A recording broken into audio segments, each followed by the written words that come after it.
I know exactly what you're saying when you say, like, when you're sitting at home writing, you're not like, I'm deaf, I'm deaf, I'm deaf. It's just, I say the same for me. Like, when I'm sitting around doing my makeup, I'm not like, ooh, I'm blind.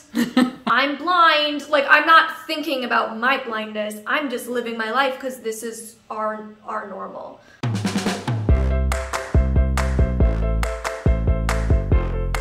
Hello everybody, we are back with my series where I sit down with another person from the disability community and we discuss all things life and disability related, and this one is probably the most requested that I have seen. So we finally have Jessica, and I'm gonna let you say your last name.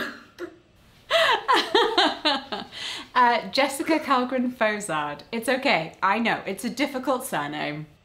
We literally like went over this before we started filming. We've just been like talking on Google Meet, and I was like practicing the name, and I was like, no, you know what? I got here. I was too deep. I was like, I'm jumping out of the pool. She'll take over. So thank you.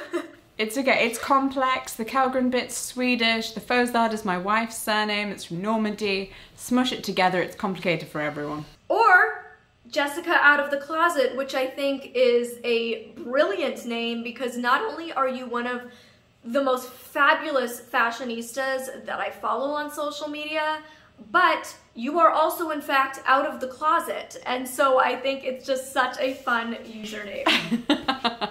Yeah, out of the closet in many ways, out of the gay closet, out of the disability closet, just living life open. That's the way to live life, being your best, most authentic, confident queen self, and that is exactly what you do.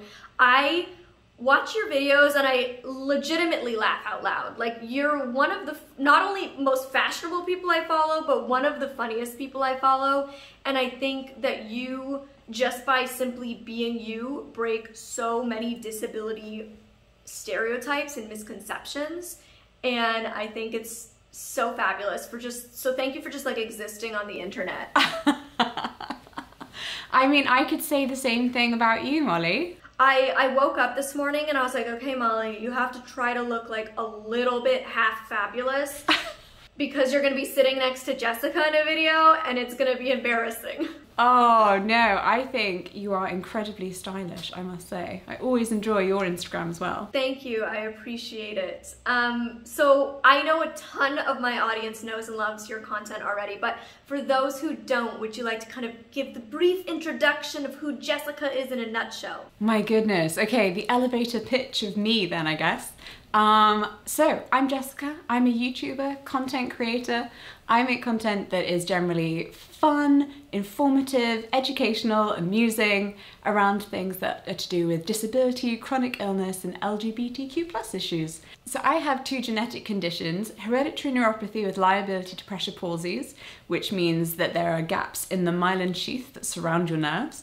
For me, that means that I can paralyze parts of myself, that my nerves are more easily damaged, which does things like affect my hearing, and I also have loss of vision in one eye because of it.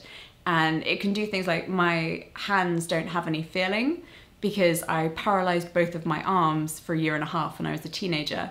And they came back to a certain degree, but they can't now feel anything. So it's like wearing gloves all of the time. And they don't get hot and cold, any of those kind of things, or wet, which is really annoying when you're trying to hang up the washing. Because you're like, is this wet? Is this dry? Absolutely no idea. And I end up having to like press my face to all of my laundry to see whether it's dry or not.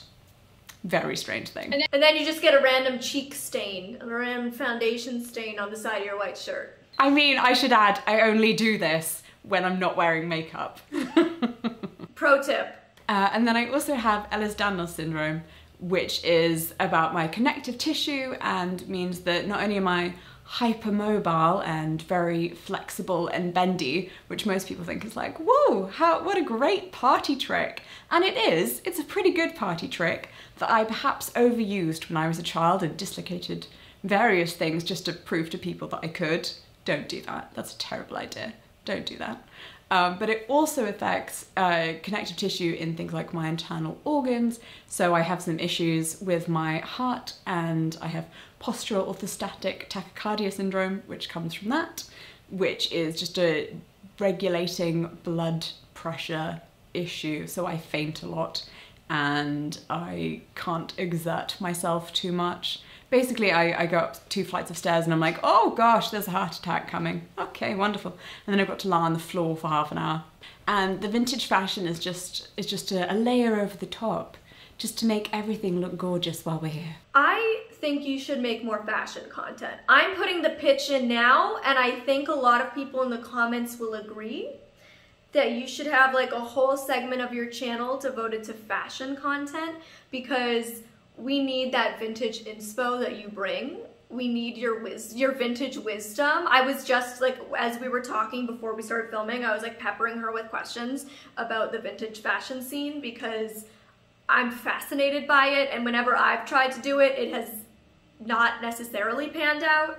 So I feel like you should make fashion videos. And you know, when I started doing fashion content, it was kind of like a total mistake. I wanted to make one video about like accessibility of online shopping, and that was supposed to be it, but people requested me to keep doing it, and I was like, well, if you want me to feed my addiction and talk about something I love, I am happy to do so. And there's people in the disability activism community who have been upset by that. Like they want me to kind of dedicate my channel to disability, and I can understand that, but to me, I'm a human, and disability is a very real, important topic to me, and it affects my life daily.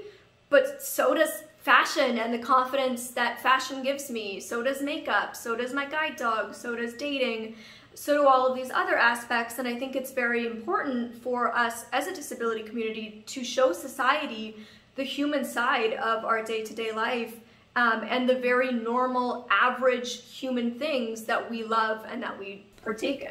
Of course, of course. I always link this back to children's books, because I think it's the easiest way to understand people learning new concepts.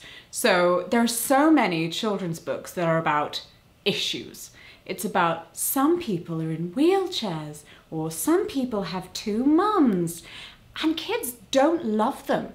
They don't want to read those books because they're very much focused on this one object that you need to learn. It's not fun.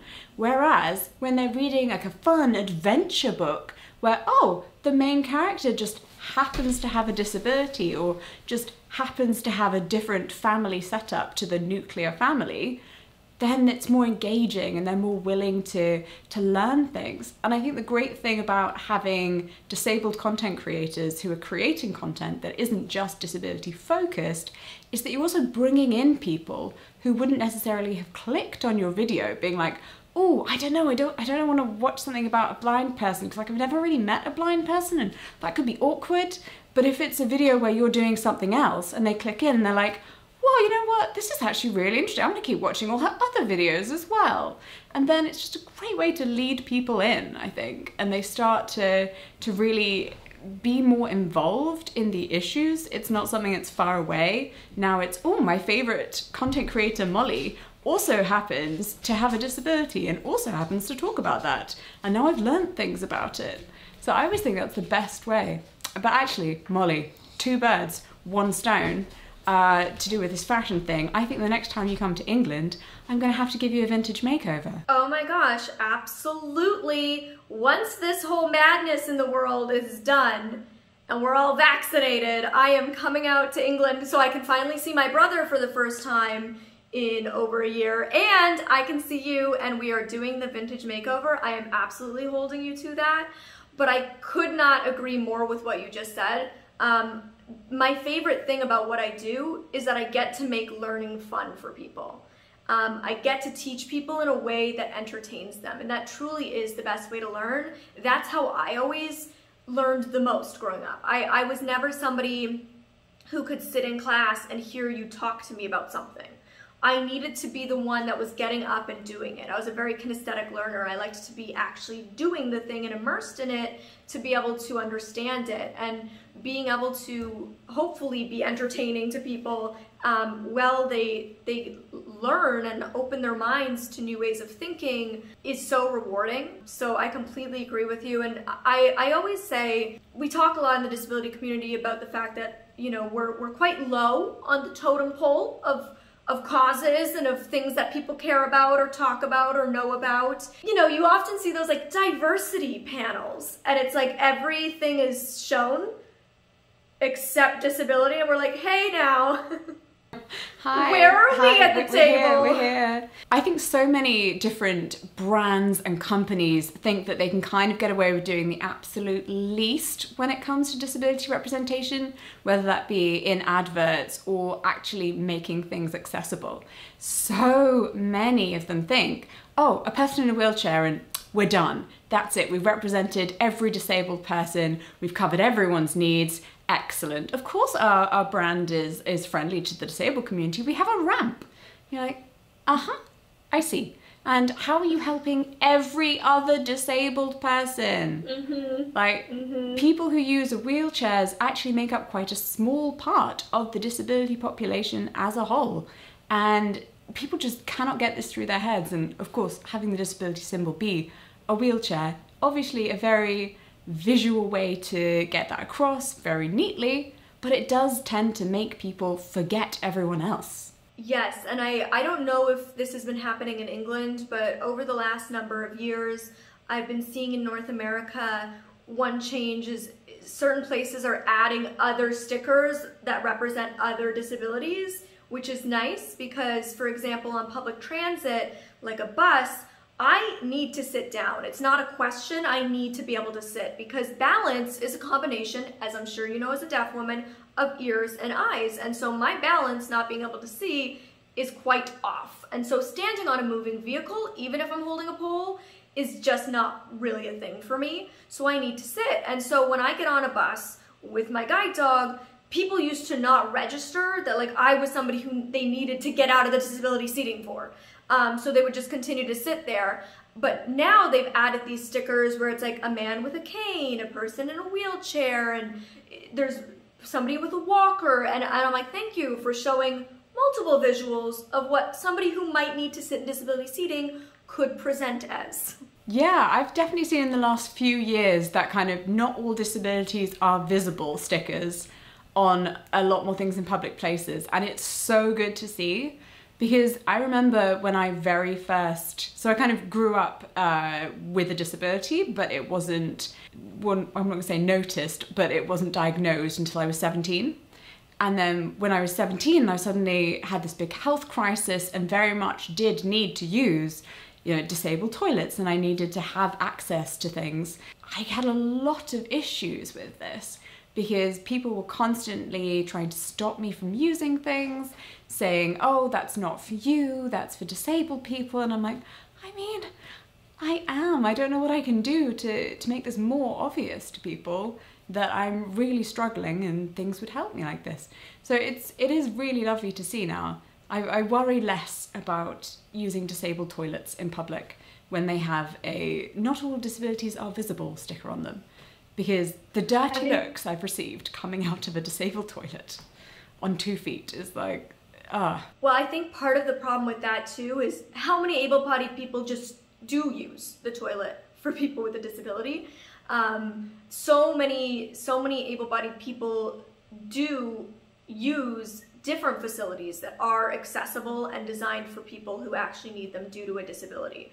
And so now I think when people see somebody presenting as able-bodied, they just kind of assume they're able-bodied because of how many able-bodied people do take advantage of having a little extra wiggle room in the stall for when they're pooping and they don't want anyone to hear it. And I'm like, that's not what that was for. It's not for all your extra shopping bags, ma'am.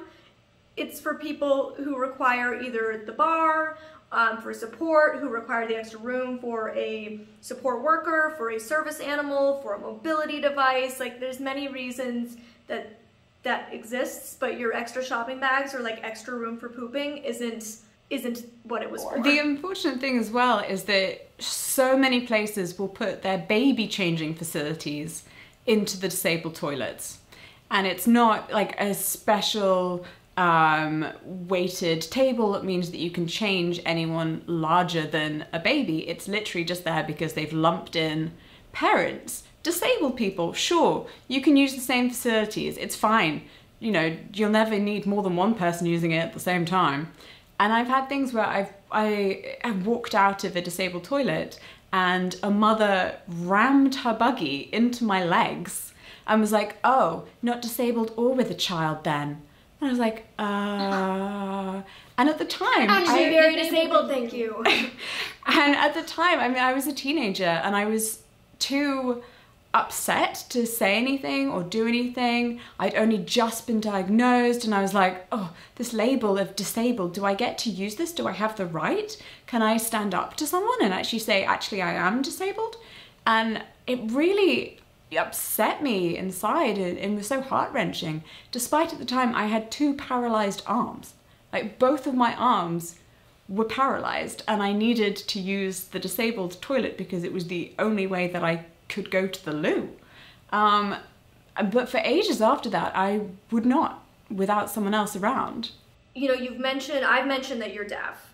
And I think there's a lot of stereotypes that come with that. Just like blindness, and people are like, blindness, you can't see anything. A lot of people think being deaf, you can't hear anything. Being deaf, you can't speak. There's a lot of things like that. And so, and then you've mentioned, you know, your diagnosis or being disabled as a child and all of these things, but we haven't actually like dove into it. So for those of my followers who have never heard your story, could you kind of give a synopsis of like, if you're comfortable, what your diagnosis is? I know that things like EDS can be very hard to diagnose, again, an invisible disability. So what was your diagnosis journey to getting all of these diagnoses? Well, with the HMPP, the diagnosis was sort of straightforward in that I'd always struggled with my hands and feet as a child and just being kind of what was called clumsy because I didn't realise that it was because I couldn't feel what I was touching. And you don't realise things because you assume as a child that everyone else is like this. So I can't feel the front of my calves because when I was a baby I like crawled around on them and I've never been able to feel my knees. And I just assumed no one can feel their knees, right? Like you can't feel the skin in your knees, that's weird, who can do that? But I thought this was totally normal till I hit 17 and I was in an exam and I leant on my elbow for about 20 minutes whilst I was writing and I got a crick in my neck and woke up the next morning having paralysed my arms because this crick in my neck had been so bad. I'm not helped by the stress of this exam and the fact I'd been on crutches for like 6 months before this point. And I had paralysed both of my arms and they stayed that way for 1.5 years, which was very difficult. And I got rushed to hospital, of course, and they were trying to find out what was wrong with me. It could have been a stroke, could have been meningitis. And they ran all sorts of tests, did all sorts of things, and then ran a genetic screening and were like, oh, you're actually missing a gene. I was like, oh, right, goodness. So I'm a mutant, which is great. Still waiting for my X-Men powers. Here, so I'm with there we go. See, have you got your X-Men powers yet? I'm hoping that mine will kick in soon. Yet. Bit late, you know. Yeah, I think they're in the mail, but you know, mail's been slow lately, so. It has. We'll just keep blaming it on the pandemic. It's fine. It's fine. So that diagnosis was actually pretty straightforward because it was very much, oh, we ran your DNA, cool, you've got this, there we go. But the EDS was much harder diagnosis and funnily enough, actually came from YouTube and my subscribers. So I was diagnosed with a thing called mixed connective tissue disorder, which is also about being hypermobile and having collagen that's kind of too flexible, and it also affects your kind of internal organs. But there were parts of it that I just didn't fit. I didn't like tick all of the boxes. I ticked quite a few of them. And my doctor was like, oh, well, I don't know, maybe it's because you've got that other thing as well. And you know how doctors don't really talk to each other if it's not their specialty? They're like, oh, no, sorry, I'm very specifically an eye doctor, so I don't talk to the brain doctor. Like, oh, thanks, but this is all one thing. It's all my head.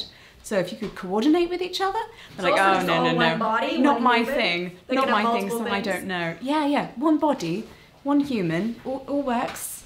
It's a system. And they were like, no, just this one thing. So they always just kind of chalked it up to that I had something else, and therefore that's why I didn't really fit this profile, and it was a bit weird. And I talked about it on my YouTube channel, just kind of said, oh, I've got this, it's this. But then in other videos, I'd kind of talk about what I was struggling with and then say, it's a bit hard because my doctor says that this doesn't fit the profile. And people in the comments were like, that's probably because you have EDS, Jessica. Have you got checked? I think you've got EDS, Jessica. Pretty sure you've got EDS, Jessica. This is EDS. And I was like, is it? My goodness. So I went to my GP and said, well, I didn't say the internet says I have EDS. I was like, I just would like to be re-referred to rheumatology, please, so they could maybe check to see whether I definitely have this thing that I was diagnosed with, or maybe I have another thing. Ehlers-Danlos syndrome, heard of it? And my doctor went, oh, well, that's not curable, so I'm not going to refer you. What? I was like, I'm sorry. Well, we just shouldn't know if we have incurable things, obviously. What? And he was like, oh, yeah, they're very busy. So I'm not going to refer you for that. And I was like, okay, right. So I ended up having to go and get a private diagnosis, which I live in England. We have the NHS. Doing private healthcare is like a weirdly out there type of thing. We don't do that much. So I went to go and get a private diagnosis, saw a private rheumatologist who's like, yeah, you've obviously got EDS. I was like, oh, okay. Well, the internet was correct. See, sometimes you can listen to the internet. Okay, that's how my YouTube subscribers wonderfully diagnosed me. What a story. I love that for you. Now, do your two diagnoses often go hand in hand, or are they like rarely seen together?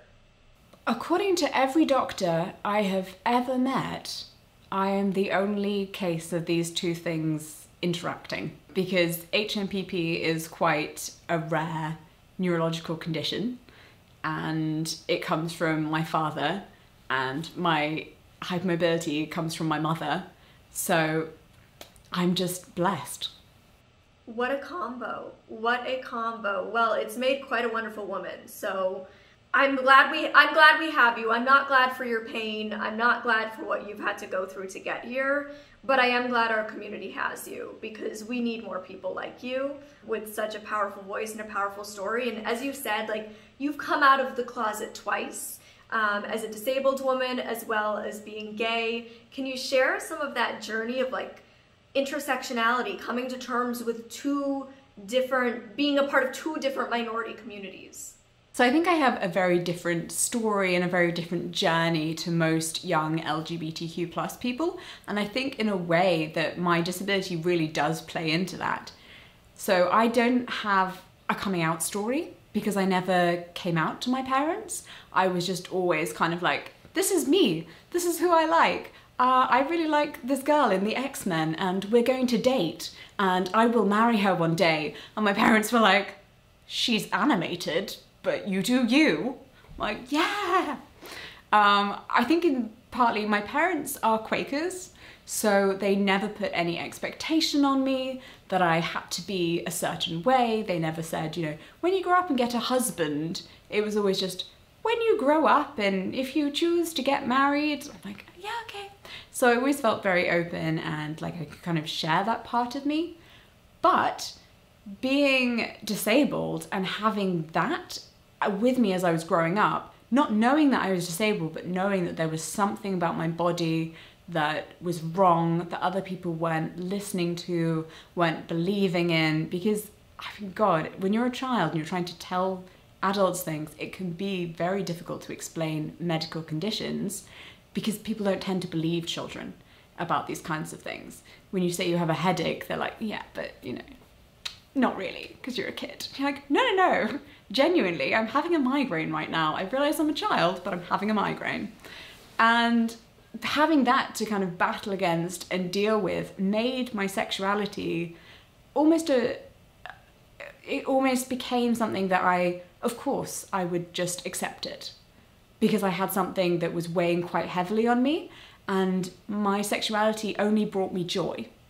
It was only, I mean, I'm not saying it brought me joy in the fact that like I had lots of girlfriends, because I really didn't at all. But it brought me joy in that I would have these beautiful, really close relationships, that I would have a massive crush on an actress and I'd get to like watch her in things and feel happy. And I was like, yeah, this being gay thing is great. I love it. But then the body, I'm like, my body is useless. But at least I'm gay, so I've got that going for me. Yeah, it became almost a saving grace throughout my teenage years, struggling against a body that didn't work and being told that it should, being told that I was incorrect on something, and then having this thing that I was really sure of and really happy with and quite passionate about. So it's definitely a different coming out to most LGBTQ+ young people, but I, in a way, hope it's something that we get more of going forwards, that it's more accepted, that children are able to just speak their mind and that people can support them. That's a really beautiful story, honestly.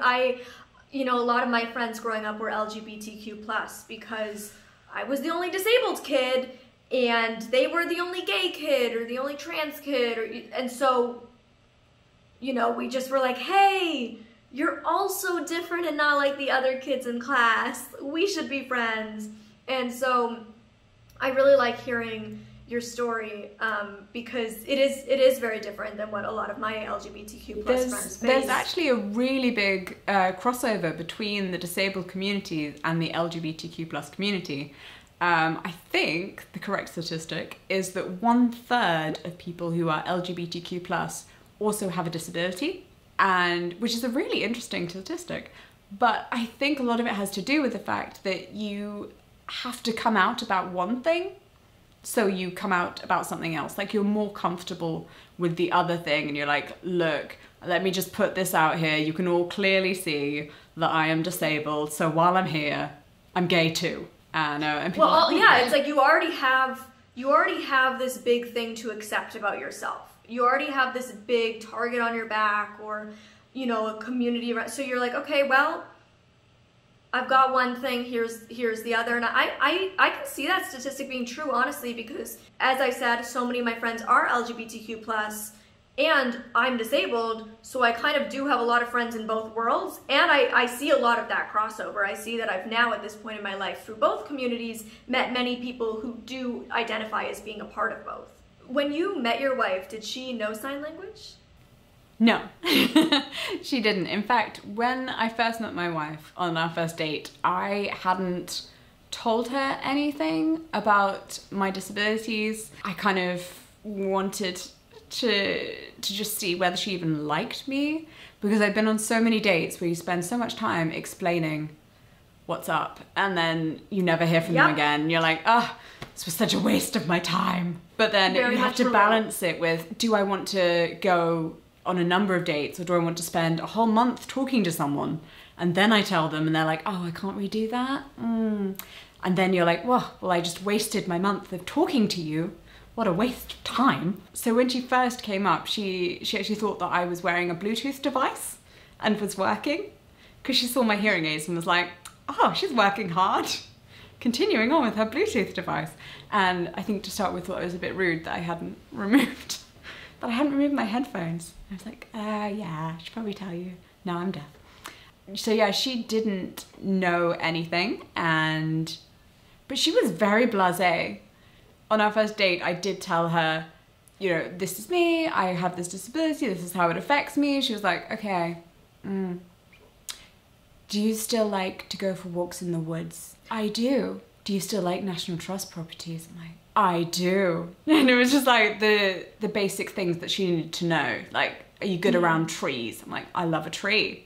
It's wonderful. You good around old properties? Love an old property. Excellent. Basics of our marriage, that. We're country girls at heart. That is actually exactly how a first date with a disabled person should go. So, word to anybody who ever goes on a date with a disabled person, that's how you know it's a good match. If you're able to just be blasé and focus on the actual parts of them that are human outside of disability, key. You will win a lot of points with us.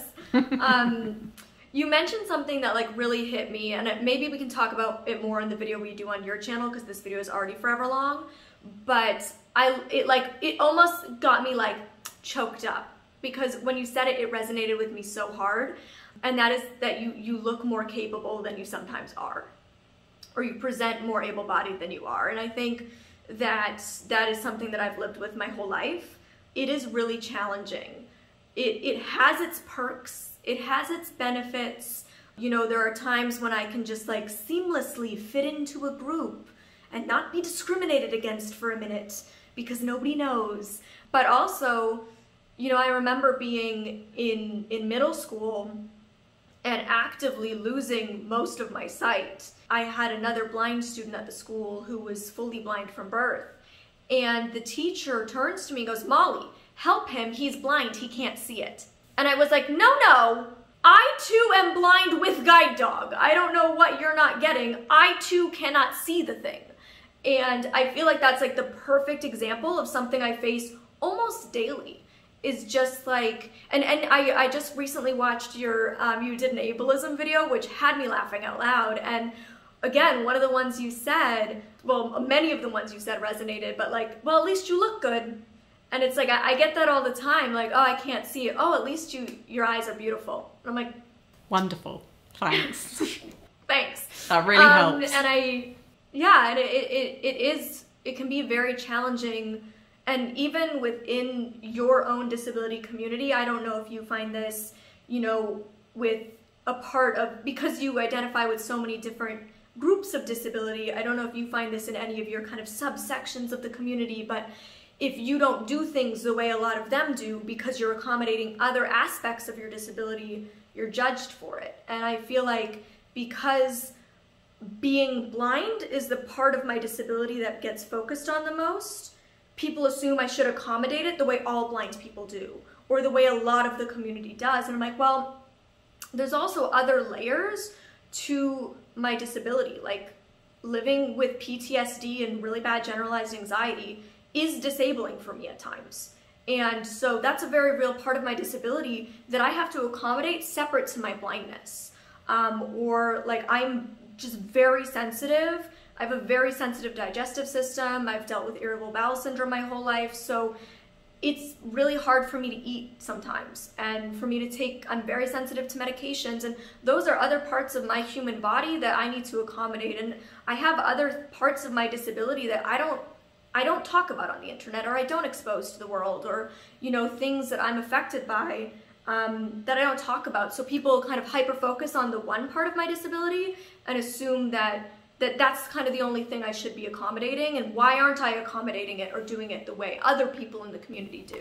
Yeah, I think in a way it's the education about disability that is really falling short here, because so often when people think, disability, they think of the one symptom.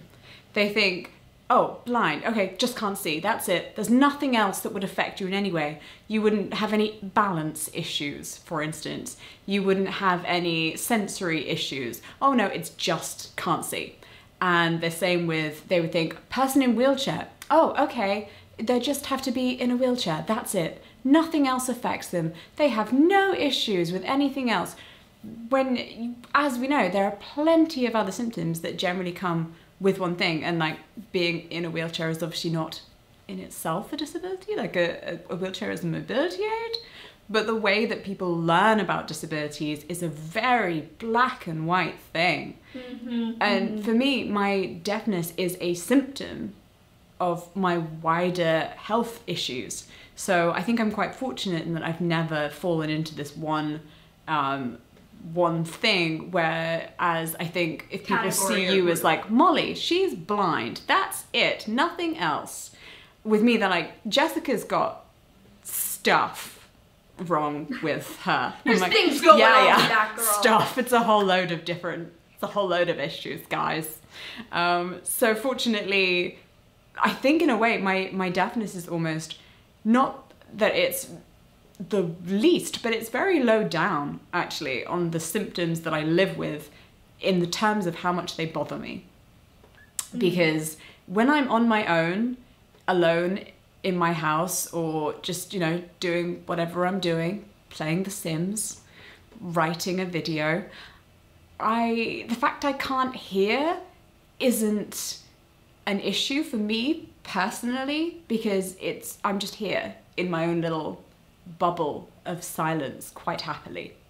And it becomes much more of an issue when I then have to interact with the outside world, when I then have to interact with someone else. Whereas the chronic pain, that's always there.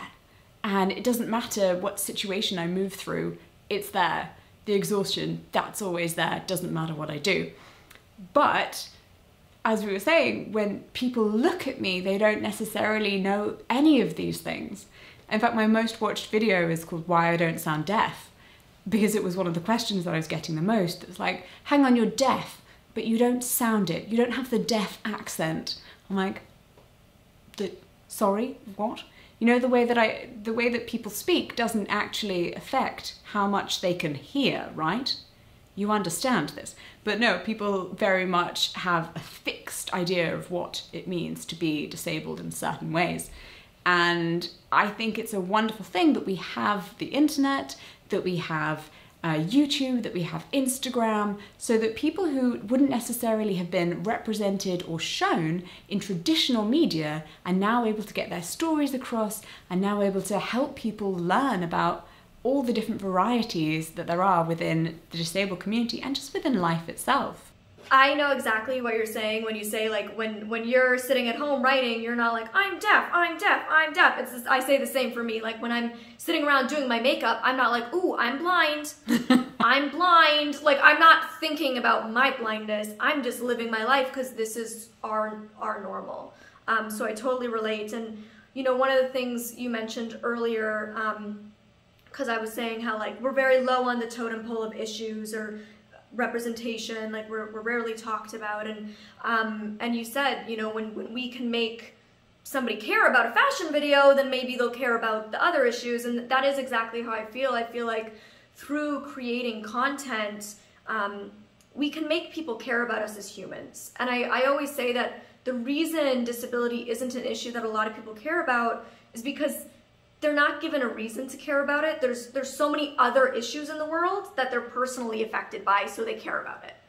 But until their daughter is type 1 diabetic, until their cousin goes blind or, you know, is paralyzed in an accident or whatever, they don't have the reason to care. Yeah. And so if we, as disabled creators, can be a human, can feel like a friend, could feel like a daughter, we can give them a very real reason to care about an issue that might never really affect them in real life.